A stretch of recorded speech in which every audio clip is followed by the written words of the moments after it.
오늘 함께 은혜 받을 말씀은 우리 누가복음 7장 우리 36절에서 38절 말씀입니다. 우리 누가복음 7장 우리 36절에서 38절 말씀까지입니다. 우리 말씀을 우리 찾으신 줄로 알고 우리 세 절입니다. 우리 함께 우리 말씀을 합독하면 좋겠습니다. 한 바리새인이 예수께 자기와 함께 잡수시기를 청하니 이에 바리새인의 집에 들어가 앉으셨을 때에 그 동네에 죄를 지은 한 여자가 있어 예수께서 바리새인의 집에 앉아 계심을 알고 향유 담은 옥합을 가지고 와서 예수의 뒤로 그 발 곁에 서서 울며 눈물로 그 발을 적시고 자기 머리털로 닦고 그 발에 입 맞추고 향유를 부으니. 아멘. 오늘은 그 세 번째 시간으로 여러분 좀 기억나세요? 전에 함께 말씀을 나누었던 중요한 부분이 있죠. 종은 누구인가? 특별히 종에 대해서 좀 나누었습니다. 사람의 종도 이렇게 보상해 주는데 특별히 하나님의 일을 하는 주의 일꾼들에게 하나님은 한없는 은혜를 베풀어 주신다는 것을 함께 나누었죠. 그러면서 영원히 주인에게 종이 되기 위해 자기의 귀를 뚫었을 때 주인은 그 종의 사랑을 알고 어떻게 합니까? 종으로 받아들이지 않고 가족으로, 자녀로 함께함을 통해 주인이 누리는 그 분복을 함께 누릴 수 있다고 말씀을 나누었습니다. 그리고 또 우리 두 번째 시간으로는 종으로 이 땅에 오신 예수님이 끝까지 이 땅에 구원을 위해 섬기셨다는 거죠. 복음의 은혜를 위해, 능력을 위해 섬김을 다하는 거죠. 생을 다할 때까지. 그런 의미에서 우리의 섬김은 어디까지인가 라고 말할 때 끝까지, 마지막 호흡까지도 하나님께 쓰임받는 그런 섬김이 결국은 충성의 삶이 되어진다는 거죠. 자, 그렇다면 종, 섬김, 거기에 오늘 가장 중요한 세 번째 핵심이 담겨지는데요. 그것은 이 섬기는 자의 중요한 태도, 섬기는 자의 중요한 세 가지의 자세에 대해서 함께 나누고자 합니다. 그런 의미에서 우리 모두가 하나님의 부르심을 받은 일꾼이잖아요. 특별히 교회 안에서는 직분을 맡았고 또 교회 안에서는 또 각자 또 뭐 구역장으로 권찰로 또 앞에선 리더로 제가 이렇게 오늘 오신 분들의 면면을 보니까 대부분 교회 직분자들이시고 또 교회에 섬기는 일에 좀 핵심이 되는 분들이 모여 계신다고 생각합니다. 자, 그런 의미에서 오늘 이 본문은 우리에게 너무 중요한 섬기는 자에 대한 중요한 태도들을 좀 나누게 되는데요. 거기에 대해서 좀 함께 이 여인의 섬김을 통해 오늘 우리가 배워야 할 것들을 좀 함께 나누면 좋겠습니다. 자, 예수님께 오늘 향유를 부은 여인이 나오는데요.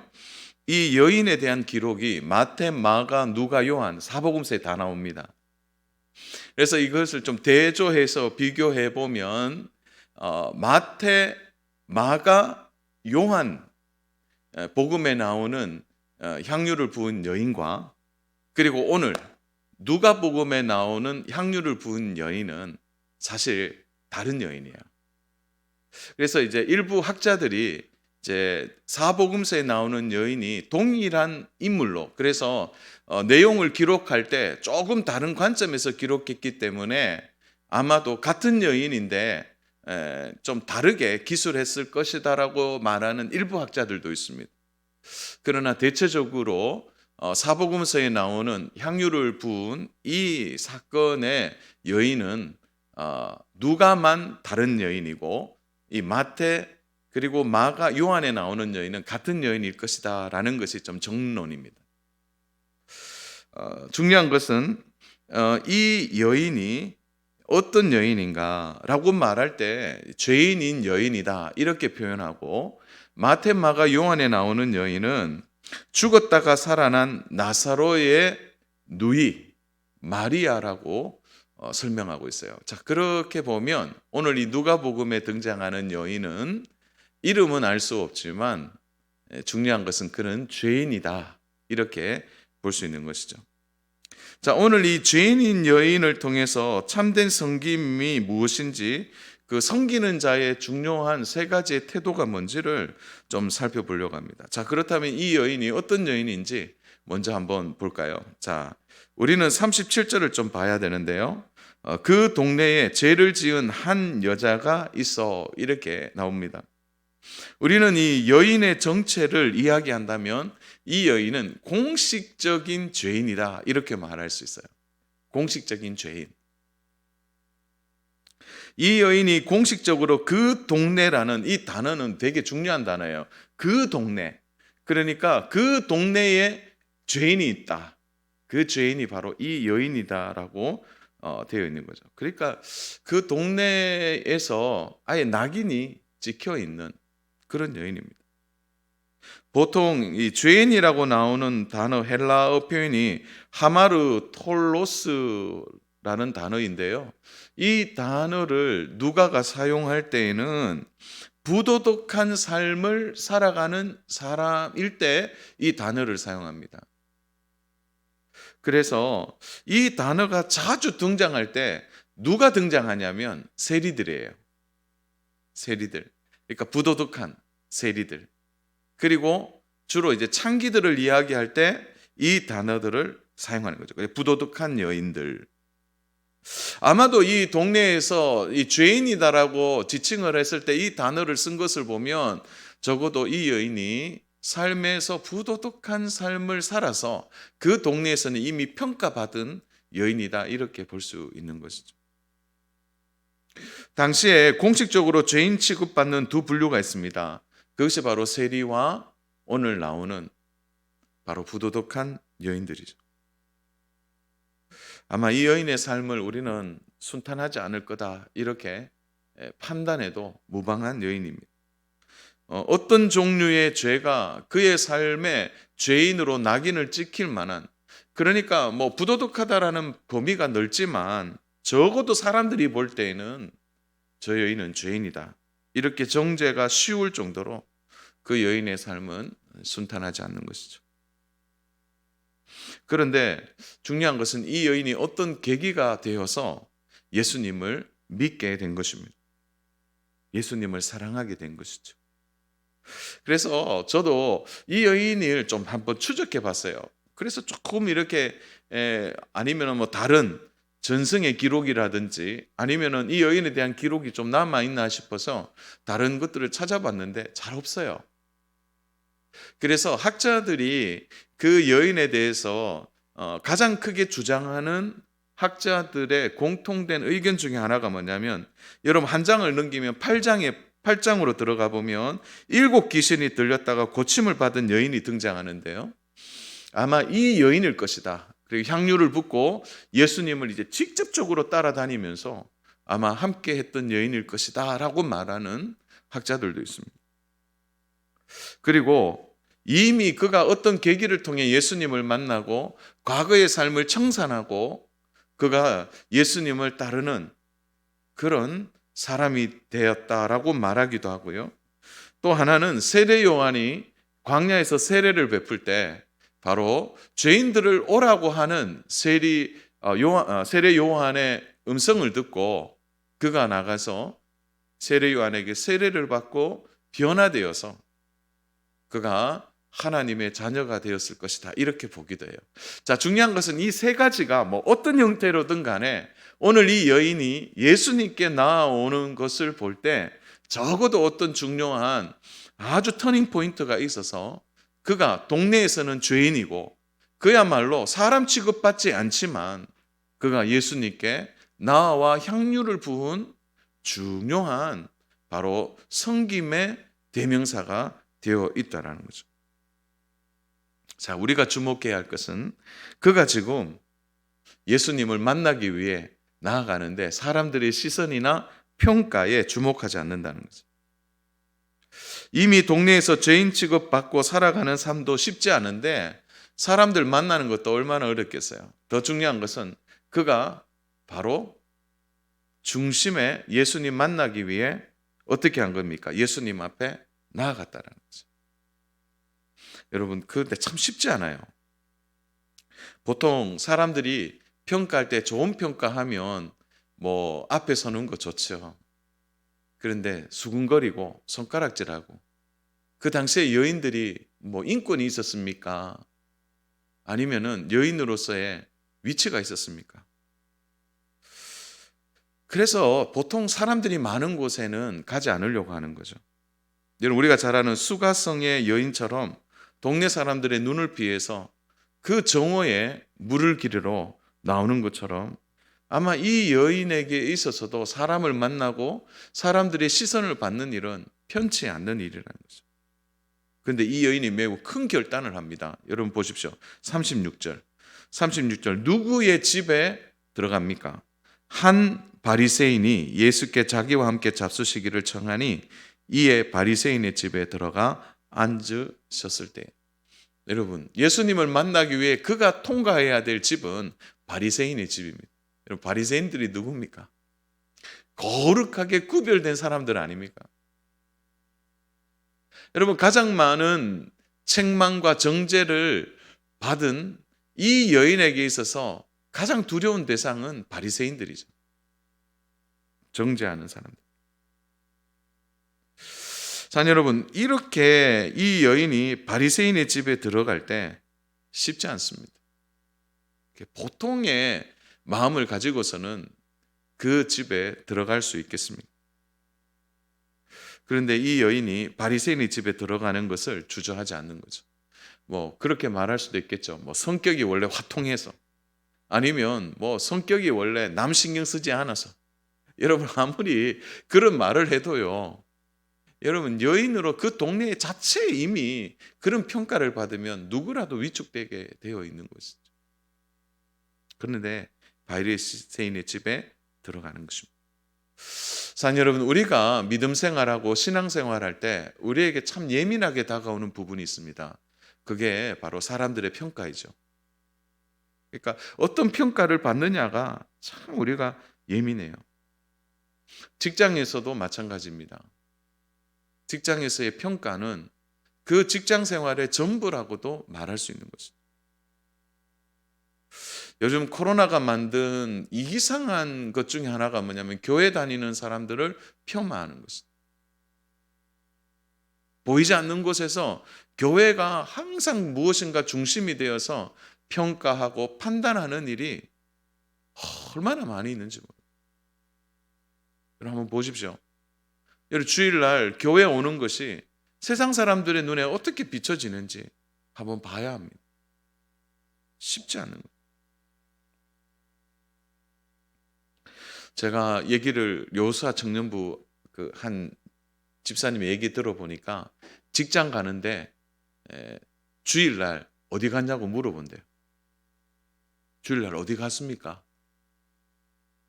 그래서 그거를 써야 된다는 거예요. 그런데 집사님, 그렇게 어떻게 하셨어요? 하니까, 목사님, 저 원래 담대합니다. 저. 그래서 주일날 어디 갔냐는데 교회 이래 적었다는 거예요. 주일날 어디 갔는지 교회 가서 예배 드렸다는 거예요. 그 상사가 얼굴은 좀 빨개지는데 뭐 어떡합니까? 여러분, 그런 평가가 사실 오늘 코로나 시대에 만들어낸 그런 일들이죠. 교회 차량만 좀 지나가도 예민하게 반응하는 사람들이 있습니다. 주일날 여기에 우리가 모여서 예배드리면 여러분, 이 주변의 사람들이 그래도 교회를 좋게 보니까 어떤 마음에 있어서는 그렇게 보지만, 어떤 교회는요 돌을 던진대요. 돌을. 심술 부리는 사람들이 많이 있다는 거예요. 자, 여러분, 꼭 그 이제 사회 속에서만 일어나는 일이 아니죠. 여러분, 오늘날 이런 일들이 직장에만 있는 게 아니라요, 교회 안에서도 보면, 공동체 안에서도 보면 우리가 일을 할 때 평가받는 거예요. 함께 일을 하고 주의 일을 할 때. 그래서 때로는 잘못된 평가 때문에 마음의 상처를 받기도 하는 것입니다. 자, 여러분, 이 여인이 말할 수 없는 그런 평가와 눈치와 구분되어 자신을 바라보는 차가운 시선 앞에 아마도 이 여인의 삶이 얼마나 힘들고 어려웠는지 우리는 충분히 상상할 수 있는 거죠. 그런데 예수님이 자기 동네에 한 바리새인의 청함을 받고 집에서 식사하러 가셨다는 얘기 들을 때 이 여인의 마음이 뜨거워지는 거죠. 주님을 만나고 싶은, 어떻게 하면 내가 받은 은혜를 주님을 섬길 수 있을까 하는 그 마음이 이 여인의 마음에 깊은 감동으로 찾아오는 거죠. 요즘 말하면 앞뒤 안 보고 그냥 찾아가는 거죠. 자, 여러분 우리 다시 한번 36절을 볼까요? 36절. 자, 같이 한번 읽겠습니다. 한 바리새인이 예수께 자기와 함께 잡수시기를 청하니 이에 바리새인의 집에 들어가 앉으셨을 때에, 자, 여기에서 잡수시기를, 그 다음에 단어가 뭡니까? 청하다라는 단어인데, 이 단어는 매우 중요한 단어입니다.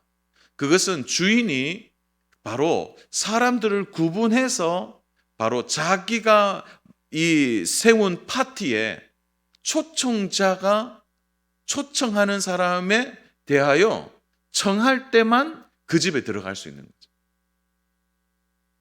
그러니까 청하니라는 말은 자, 잔치집입니다, 누구든지 오세요가 아니라 딱 초청장을 준 사람들만 들어올 수 있는 것입니다. 그래서 이 바리새인이 이 예수님을 초청할 때는 아마 좀 주변에 있는 바리새인들도 초청했을 것이고, 자기가 그래도 좀 있으니까 어떻게 합니까? 좀 그런 사람들을 청해서 함께 있는 겁니다. 여기 이제 표현이 보니까 앉으셨을 때 이렇게 표현이 있는데, 이것은 이제 원어적인 표현은 비스듬히 누워 있는 겁니다. 비스듬히. 우리처럼 이렇게 앉아서 식사하는 게 아니라 어떻게 합니까? 근동사회는 주로 식사 시간 때 어떻게 하죠? 이렇게 누워서 식사하는 거예요. 일자로 거의 누워서 이렇게 식사합니다.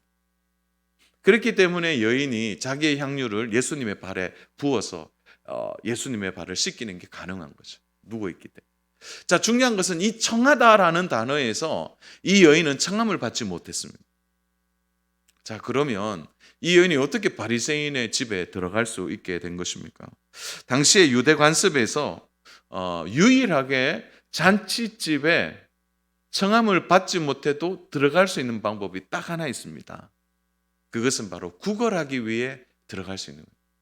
그래서 유대 관습에는 잔치집에 거지라든지, 그리고 진짜 걸식하는 사람이 오면 집에 들여서 음식을 주어 내어 보내는 일이 보통의 관습이라는 거죠. 그 방법밖에 하나 없어요. 이걸 제가 어떻게 좀 설명을 할까 하다가, 우리식으로 말하면 뭡니까? 예전에 각설이 이렇게 표현하면 좋겠죠. 박을 하나 들고 들어가서 얼씨구씨구 해서 그러면 밥을 좀 얻어먹지, 그런 것처럼 잠깐 들어갈 수 있는. 여러분, 그렇게 들어가면 대접받습니까? 그렇게 들어가면 인정받아요? 절대 그렇게 안 돼요. 아마 사람 대접 못 받고 그게 얻어먹는 거니까 잠깐 들어가도 정말 어려운 거죠. 근데 이 여인에게는 이중적인 고통이 있는 거죠. 이미 죄인 취급받았고, 또 이렇게 그런 방법으로 들어갈 수 있는 방법밖에 없으니까, 여러분, 사람들 사이에 얼마나 많은 무시와 또 얼마나 많은 핀잔과 조롱이 그에게 쏟아졌는지 모릅니다. 중요한 것은 이 여인이 그래도 한 가지 목표가 분명한 거예요. 그건 예수님께 가는 겁니다. 예수님께. 자, 여러분, 우리가 확실하게 봐야 할 것은 이 여인의 태도 속에서 믿음이 담겨 있다는 거죠. 예수님 만나고자 하는 믿음, 그 믿음이 담겨 있는 거예요. 오늘 우리가 믿음을 드러내기에는 너무 많은 방해가 있는 것 같아요. 환경의 방해, 상황의 방해, 어떤 여건의 방해들이 우리들에게 끊임없이 있는 것입니다. 오늘 이 여인이 자신이 평생 어떻게 보면 마지막 재산이라고 할 만한 그것을 들고 예수님 앞에 믿음으로 나아가는 일은 정말 쉽지 않은 일이죠. 그러나 이 여인이 예수님 만나는 그것에 모든 것을 걸었습니다. 저 말씀 준비하는 내내 제 마음에 한쪽에 무거웠던 부분이 이 부분입니다. 나는 예수님께 올인했나? 나는 모든 걸 걸어봤나? 참 이런 생각하면 좀 마음이 무거워지더라고요. 우리 인생이 그렇게 길지 않는데 내가 주님께 얼마나 모든 것을 내어서 그렇게 한번 해볼 수 있을까 하는 마음들을 보면서 한편으로 이 여인이 되게 부럽더라고요. 뭐 앞뒤 보지 않는 거지. 하나죠 그냥. 예수님 만나서 너무 자기하고 이 사랑을 표현하고 싶은 거예요. 거기에 자기의 모든 생애를 건다는 거예요. 자, 그런 의미에서 이 여인의 섬김에는 중요한 세 가지의 태도가 드러납니다. 그 첫 번째가 바로 섬김은 언제나 믿음이 중심이 되어야 되는 거죠. 자, 여러분, 우리가 공동체를 섬긴다든지 사람을 섬긴다든지 하나님이 나에게 주신 은사와 재능을 가지고 섬길 때 있어서 가장 중요하게 드러나야 될 것이 뭐냐? 재능보다 믿음이에요. 은사보다 믿음이에요. 모든 것에서 믿음이 먼저 드러나야 돼요. 여러분, 누가복음 7장을 좀 눈여겨봐야 되는데요. 여러분 다 7장은 펼치셨죠? 자, 7장에 제일 한번 첫 번째를 보십시오. 7장 1절에 보십시오. 1절에 예수께서 모든 말씀을 백성에게 들려주시기를 마친 후에 가버나움으로 들어가시니 2절 앞에만 잠깐 읽어볼까요? 시작. 어떤 백부장의 사랑하는 종이 병들어 죽게 되네. 자, 눈치채셨죠? 자, 7장에서 가장 먼저 등장하는 것이 뭐냐면 이방인인 백부장이 예수님께 나오는 거죠. 예수님이 이 백부장의 믿음을 칭찬하시죠. 얼마나 크게 칭찬하는지 몰라요. 여러분 9절 같이 한번 읽겠습니다. 9절 시작. 예수께서 들으시고 그를 놀랍게 여겨 돌이키사 따르는 무리에게 이르시되 내가 너희에게 이르노니 이스라엘 중에서 이만한 무엇을요? 믿음을 만나보지 못했다. 이렇게 말씀하세요. 자, 고개 들어 쳐 보시겠습니다. 자, 이 누가복음 7장을 쓸 때 누가는 한 가지 중요한 의도를 가지고 씁니다. 그게 뭐냐? 누가복음의 첫 번째 등장하는 것이 바로 이방인 백부장의 믿음이에요. 근데 이 믿음이 자, 그 다음 장에 보면 나인성 과부에 대한 이야기가 나옵니다. 여러분, 그 나인성 과부가 슬픔을 가지고 자기의 아들이 죽어서 나올 때 예수님께서 나인성 과부의 아들을 살려주시죠. 그때 부활의 전조가 울리는 거죠. 앞으로 예수님을 통하여 부활의 영광이 이렇게 임할 것이다라는 것을 드러내요. 그러니까 누가는 믿음, 부활, 그리고 많은 병자와 맹인과 귀신을 내쫓으시고 고쳐주시는 사건이 나옵니다. 자, 믿음과 부활이 있고 난 이후에 바로 복음의 활력이 어떻게 일어나는지를 보여주는 거죠. 그리고 난 뒤에 나오는 사건이 바로 여인이 예수님의 발에 옥합을 깨트려 붓고 있는 거죠. 자, 여러분, 섬김의 시작을 누가는 믿음으로 이야기하는 거죠. 백부장의 믿음. 그 믿음이 부활의 열매를 맺게 되고 부활의 열매가 맺어지고 난 이후에 어떤 일이 벌어집니까? 실제로 삶에 병자들이 낫고 귀신이 떠나가고 하나님의 능력이 임하는 거예요. 그리고 난 이후에 바로 이 믿음의 결정이 바로 참된 것이 섬김으로 마무리되고 있는 거예요. 누가가 뭘 얘기하고 싶은지를 우리가 눈여겨봐야 하는 것이죠.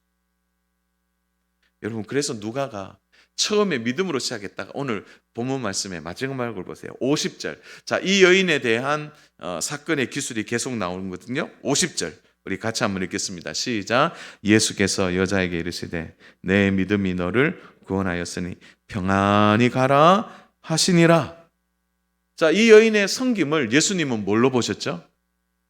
뭘로 보셨죠? 믿음으로 보신 거예요. 향유를 깨트려서 그게 되게 비싼 거네.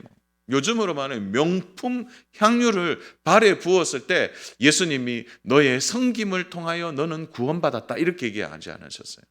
그 섬김의 핵심을 예수님은 믿음으로 보신 것입니다. 사랑하는 여러분, 우리가 주의 일을 열심히 해도 열매가 없는 이유 중에 가장 큰 이유는 믿음이 없기 때문에 그래요. 믿음이 없이는 하나님을 기쁘시게 할 수 없습니다. 우리의 모든 섬김에 믿음이 빠진 섬김은 아무 소용이 없는 거예요. 여러분, 습관적으로 우리가 주의 일을 할 수 있어요. 자기 열심으로 억지로도 할 수 있습니다. 그러나 처음은 구분되지 않지만 시간이 지나면요, 자기 열심과 습관적인 일에는요 열매가 맺을 수 없어요. 왜 그렇습니까? 그 섬김에 믿음이 빠져 있기 때문에 그래요. 그 섬김에 믿음이 빠지면 아무것도 할 수 없는 거예요. 사랑 여러분, 작은 일에도 믿음이 필요합니다. 그래서 안내를 쓸 때도 믿음이 필요하고요. 또 주차를 봉사할 때도 믿음이 필요하고요. 운전할 때도 믿음이 필요하고요. 찬양할 때도 믿음이 필요하고요. 그 모든 것에 믿음이 얼마나 중요한 핵심이 있는지 모릅니다.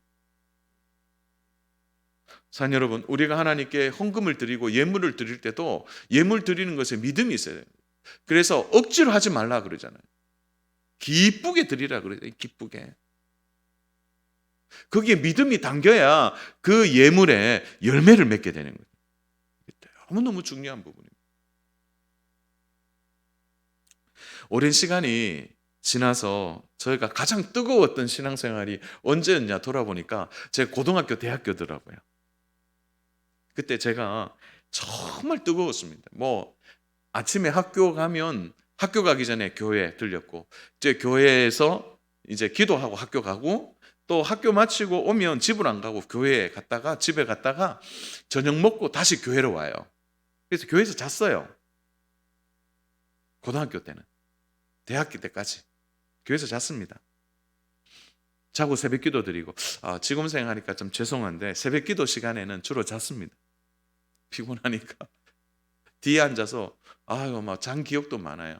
그때 한 3-4분과 같이 잤는데, 그때 이제 자면서 이제 아주 뭐 에피소드도 많아요.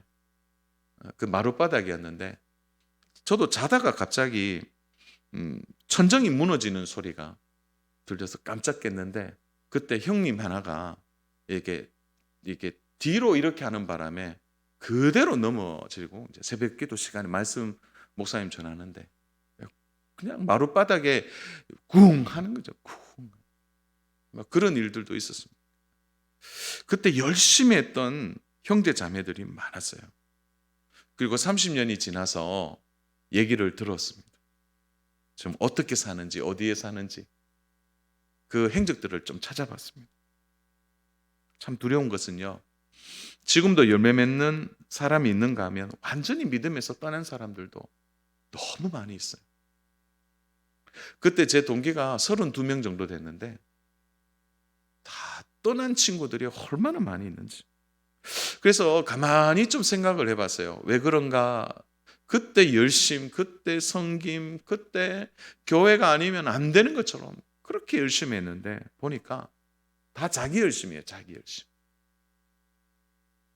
그게 믿음이 아니라 믿음. 사랑하는 여러분, 오늘 우리의 섬김의 중요한 공식이 여기에 있는 거죠. 어떤 일을 하든, 어떤 직분을 맡았든, 어떤 은사를 가지든, 재능을 가지든, 그것보다 더 중요한 것은 내가 이 일에 믿음이 있는가? 내 일에 하나님에 대한 믿음이 있는가? 이런 믿음이 실리지 않는 섬김은 열매가 없게 됩니다. 그러므로 사랑하는 여러분, 이 여인의 섬김에 깊은 믿음이 있다는 거, 그거 생각한다면 오늘 우리의 섬김과 우리의 수고와 우리의 이 일들 앞에 믿음이 완전히 담겨서 믿음으로 섬기는 은혜가 저와 우리 성도 여러분의 있기를 축복합니다. 자, 두 번째로 볼 것은 섬김에는 말이 필요하지 않다는 거죠. 자, 이 여인의 섬김의 특징은 침묵 속에서 이루어진 섬김입니다. 자, 오늘 이 여인에 대한 기록이 여러분 무려 15절이나 나옵니다. 그러니까 한 사건을 두고, 나인성 과부의 사건도 좀 길지 않아요. 그런데 여러분 여기에 보면 그 백부장의 사건도 9절로 끝나거든요. 나인성 과부의 사건도 짧게 끝나요. 한 6절로 끝나는데 왜 이 향유를 부은 여인의 사건은 15절로 되어 있느냐라는 거죠. 여러분, 그런데 이 긴 장에서 아무리 본문을 살펴봐도요, 여인이 한마디를 안 해요. 여인의 대사가 나오지 않습니다. 여러분 15절 되면 어느 정도 나오게 되잖아요. 그런데 한마디도 하지 않아요. 오히려 이 여인에 대하여 예수님과 제자들의 대화, 그리고 예수님을 청한 바리새인들 사이에 오가는 대화가 있지만 정작 이 여인에 대해서는 한마디도 나오지 않는, 그래서 어떤 설명도 어떤 변명도 나오지 않는다는 거죠. 여러분, 이것은 원래 여인이 좀 과묵한 성격이라 그럴까요? 그렇지 않습니다. 여러분, 이 죄인인 여인이에요. 동네에서도 제대로 취급받지 못하는 여인이에요. 여러분, 그렇다면 이 여인의 인생을 보면 할 말이 없는 인생이겠습니까? 얼마나 사연이 많고 얼마나 아픔이 많고 얼마나 고통이 많은 여인인데요. 아마도 누구를 붙잡으면 3-4시간씩 얘기해도 모자랄 만큼 그가 인생을 놓고 봤을 때 누구보다 할 말이 많은 여인이라는 거죠. 여러분, 그런데 그 여인이 한마디도 하지 않는 것은 그 여인이 어떤 것을 바래서 온 게 아니라는 거죠. 오직 자신의 가장 귀한 것을 예수님께 드리기 위해 온 것입니다. 그래서 예수님이 인기가 많고 예수님이 사람들 사이에 그래도 존경받는 분이니까 자기가 귀한 것을 드려서 자기 어떤 이익을 차리고 실속을 차리고 어쩌면 자신의 이미지를 고치고 싶었다면 여러분, 예수님 앞에서 얼마나 많은 말을 했겠어요. 예수님, 이 향유가요 얼마나 비싼지 아세요? 이거는요 사람들이 그렇게 갖고 싶어하는 향유예요. 제가 이거 오늘 깨트리거든요. 그러니까 예수님 저 좀 잘 봐주세요. 아마 여인이 그런 마음으로 했다면 여러 말이 나왔을 겁니다. 그러나 절대 한마디도 하지 않아요. 멸시의 눈길, 조롱의 눈길로. 그리고 그 집의 바리새인, 청한 그 바리새인은 자기의 잔치를 망칠 것 같은 그 여인을 보고 얼마나 눈치를 줬겠습니까? 그런 속에서 이 여인이 잠잠하게 보고 있는 거죠. 사랑하는 여러분, 저도 마찬가지고 우리 성도 여러분들도 마찬가지예요. 여러분, 우리가 주일을 하거나 공동체를 섬기거나 또 함께 할 때 사랑하는 여러분, 말이 많이 필요하지 않을 것 같아요. 주의 일에는 오히려 말 때문에 상처받고 시험 드는 일이 참 많이 있잖아요. 제가 전에도 한번 얘기했는데 한 교회가 사랑의 바자회를 하기로 이제 결의를 하고 사랑의 바자회를 하다가 그 이제 의견이 맞지 않아 싸우는 거예요. 그러니까 바자회 준비하다가 막 뭐 전도회끼리 막 다투고 사람들끼리 다투어서 사랑의 바자회가 아니라 다툼의 바자회가 됐거든요. 그게 어떤 섬김에 그 말들이 지나치면 항상 시험에 들게 되는 것입니다. 사랑하는 여러분, 말이 필요 없이도 하나님의 사랑이 깊이 전달되는 방법은 얼마든지 있습니다. 이 여인이 이러쿵저러쿵 사람들에 대하여 할 말이 많았겠죠. 심지어 예수님이 이 여인을 칭찬할 때도 이 여인은 아무 말도 하지 않고 조용히 듣고만 있는 것입니다. 우리가 하나님을 섬기고 성도들을 섬기다 보면 하고 싶은 말을 가만히 마음에 담아두어야 할 때가 있습니다. 말하고 싶어도. 물론 하나님의 일을 하기 위해서 지혜롭게 말하고 효과적으로 말해서 더 일이 잘 되도록 하는 것은 너무 기쁜 일입니다. 그러나 우리가 언제나 기억해야 될 것은 섬김의 진정한 섬김과 그 진정한 헌신에는 그렇게 많은 말이 필요하지 않다는 거죠. 오히려 말이 많아질 때는 어떻게 됩니까? 내가 평가받거나 평가할 때 보면 말이 많아지게 되는 거예요. 사랑하는 여러분, 이 여인을 바라보면서 우리가 참 이 여인의 그래도 귀함이 말을 하지 않고 그저 울면서 예수님의 발을 닦으면 섬겼던 그것이 그 마음에 있는 것입니다. 섬김에 있어서 우리는 끊임없이 오해와 평가와 도전을 받기도 합니다. 그러나 기억해야 할 것은 참된 섬김에는 많은 말이 필요 없고 때로는 평가하는 말에 여러분 주눅들 필요도 없는 것입니다. 오히려 주의를 하면서 말이 많아지면 오히려 더 시험에 들 수 있다는 것을 기억해야 합니다. 세상은요, 말을 잘하는 사람들을 좋아합니다. 말이 없이 말하지 못하면 무능력하게 평가받고 판단받는 것이 세상의 방법입니다. 그러나 여러분, 유능함과 또 세상 속에서의 잘남이 말에만 있는 것은 아니라는 거죠. 사랑하는 여러분, 우리의 중심에 말보다 섬김이, 우리의 중심에 믿음이, 우리의 중심에 진실함이 있을 때 말보다 더 큰 힘이 우리에게 나타난다는 것을 잊어서는 안 되는 것입니다. 자, 마지막으로 그러면 이 여인에게는 또 뭐가 있었느냐? 이 세 번째로 이 섬김에 중요한 것은 감사가 있었다는 거죠. 자, 이 여인의 섬김의 특징이 무엇입니까? 오늘 본문 38절입니다. 우리 같이 읽겠습니다. 예수의 뒤로 그 발 곁에 서서 울며 눈물로 그 발을 적시고 자기 머리털로 닦고 그 발에 입 맞추고 향유를 부으니. 자, 울며 눈물로 닦았다 이렇게 나와요. 근데 또 44절을 한번 보겠습니다. 44절 시작. 그 여자를 돌아보시며 시몬에게 이르시되 이 여자를 보느냐? 내가 네 집에 들어올 때 너는 내게 발 씻을 물도 주지 아니하였으되 이 여자는 눈물로 내 발을 적시고 그 머리털로 닦았으며. 사랑 여러분, 이 여인에게 볼 수 있는 섬김의 태도는 눈물입니다. 눈물이 가득한 거죠. 사랑 여러분, 여인의 눈물에는 뭐가 담겨 있을까요? 말하지 않지만 그 눈물을 보면 여인의 무엇이 담겨 나타나는 거죠. 회한의 눈물이었을까요? 아이고, 내 인생을 이렇게 살았는데 돌아보니 후회밖에 없고 그래서 흘리는 눈물입니까? 아니면 아이들처럼 좀 생각한다면 이 비싼 향유가 이제 드디어 깨어져서 이제 더 이상 사용할 수 없어서 흘리는 눈물입니까? 그거 아니죠. 이 여인의 눈물에는 무엇이 담겨 있습니까? 아무도 나를 인정해 주지 않고 아무도 나를 쳐다보지도 않고 때로는 동물 취급하는 것처럼 쌀이하고 멸시 섞인 눈으로 바라보는데 우리 주님은 그렇지 않으셨다. 모든 사람이 나를 멸시해도 우리 주님은 나를 받아주셨다는 거죠. 이 여인의 눈물 안에는 바로 예수님이 나를 받아주시고 안아주시고 붙들어주시는 그 감사가 이 여인이 흘리는 눈물 안에 담겨 있는 거죠. 우리는 알 수 없지만 이 여인과 예수님 사이에 깊은 교통이 있는 것이죠.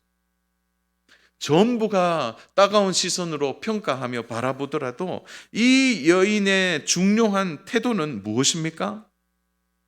감당할 수 없는 그의 태도, 바로 나를 주님이 있는 모습 그대로 받아주셨다는, 아무도 받아주지 않는다. 거기에 대한 깊은 눈물이 바로 감사로 하나님께 나아가는 것이죠. 사랑하는 여러분, 우리의 눈물이 마른 가장 중요한 이유 중에 하나는 어느 순간 우리가 감사를 잃어버리고 살기 때문에. 한 번씩 앉아서 기도할 때 여러분, 뜨거운 눈물이 회복되는 가장 좋은 방법은 하나님이 나에게 주신 은혜에 대한 감사예요. 구원에 대한 감사. 이것이 회복되면 우리의 눈물이 다시 회복되는 거죠. 우리의 눈의 습기가 다시 회복되는 것입니다. 사랑하는 여러분, 우리에게 주어진 인생의 날들은 다 다릅니다. 그러나 인생의 날들과 우리가 하나님을 섬기는 날은 비례하지 않습니다. 어린 학생들에게 하나님을 섬길 날들이 많다고 생각하는 것도 오해가 될 수 있어요. 그리고 내 나이가 이제 천국 갈 나이가 되었다라고 하면서 주님을 섬길 날이 짧다고 생각하는 것도 그거는 잘못된 생각입니다.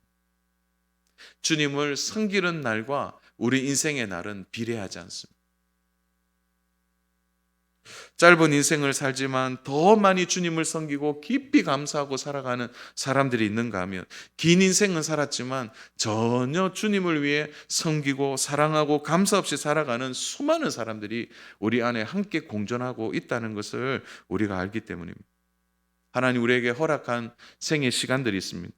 주어진 시간을 자신의 안위를 돌보고 자신의 생계를 돌보고, 그렇게 하면서 어떻게 보면 주님, 내가 다음에 섬길게요, 내가 지금은 좀 아닙니다라고 말하면서 잠시 모든 것을 유보하고 자신을 위해 철저하게 살아가는 그런 삶에, 자녀 여러분, 주님을 섬길 수 있는 기회가 또다시 온다라는 그런 생각은 위험한 생각이 되는 거죠.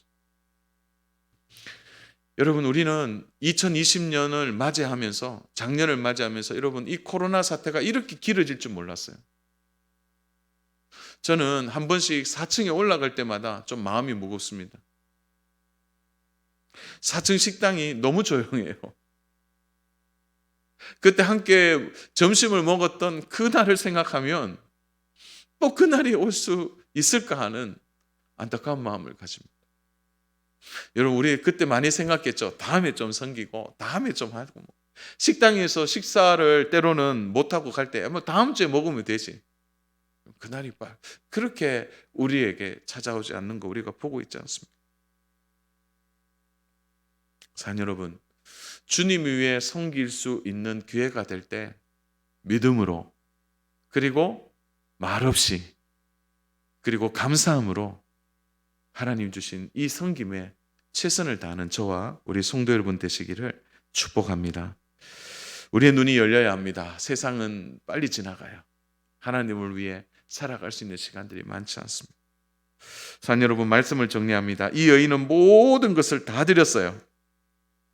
여러분, 보통 이 항류가 약 300데나리온 정도인데 마태복음은 또 그렇게 얘기하는데 300데나리온 하루 품삯을 계산하면 한 3천만 원 정도 됩니다.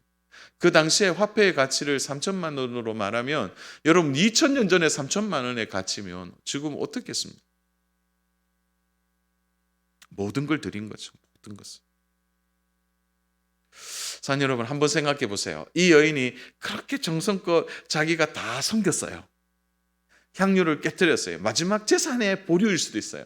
그렇게 섬기고 나서 이 여인이 벼락부자가 됐을까요? 이 여인이 갑자기 신분이 높아지고 사람들 사이에서, 사랑 여러분, 막 존경받는 사람이 됐을까요? 여전히 이 여인은 그 동네에서 죄인 취급받았습니다. 어쩌면 자기의 향유의 마지막 이 재산을 깨뜨려서 더 궁핍한 삶을 살았는지도 모르겠어요.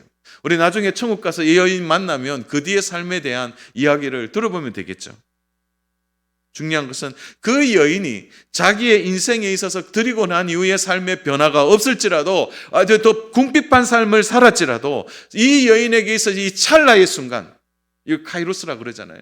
주님을 만난 이 순간이 그의 삶의 평생에 가장 가치 있는, 너무나 이 섬김이 빛이 나서 이 여인의 삶의 평생 이 순간을 기억하며 그가 믿음으로 살아가는 중요한 동력이 되었지 않겠습니까?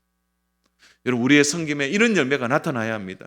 섬기다 주님 만나고, 섬기다 성도들이 회복되어지는, 그것을 통하여 내 믿음도 자랄 뿐만 아니라 비록 섬기면 섬길수록 우리의 삶에 어떤 변화가 일어나고, 우리의 삶에 내가 기대했던 것보다 훨씬 더 어려운 삶을 산다 할지라도 그 섬김을 통하여 주님 만나는 기회, 그 섬김을 통하여 하나님을 경험한 이 은혜 때문에 내 삶에 주어진 이 기회를 소홀히 여기지 않고 평생 주님을 위해 더 많은 것을 드리는 하나님 믿음의 동력이 된다면 우리가 왜 이 섬김을 마다하겠습니까?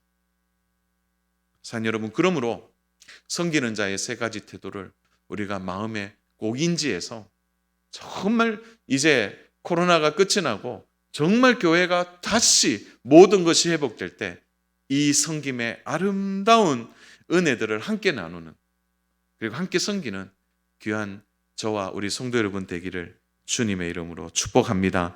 그래서 이 섬김할 때 말도 많지 않고 또 믿음으로 행하고 감사함으로 드려서 우리 교회가 이 섬김을 통하여 모두가 복을 받는 귀한 은혜가 저와 여러분에게 있기를 주님의 이름으로 축복합니다.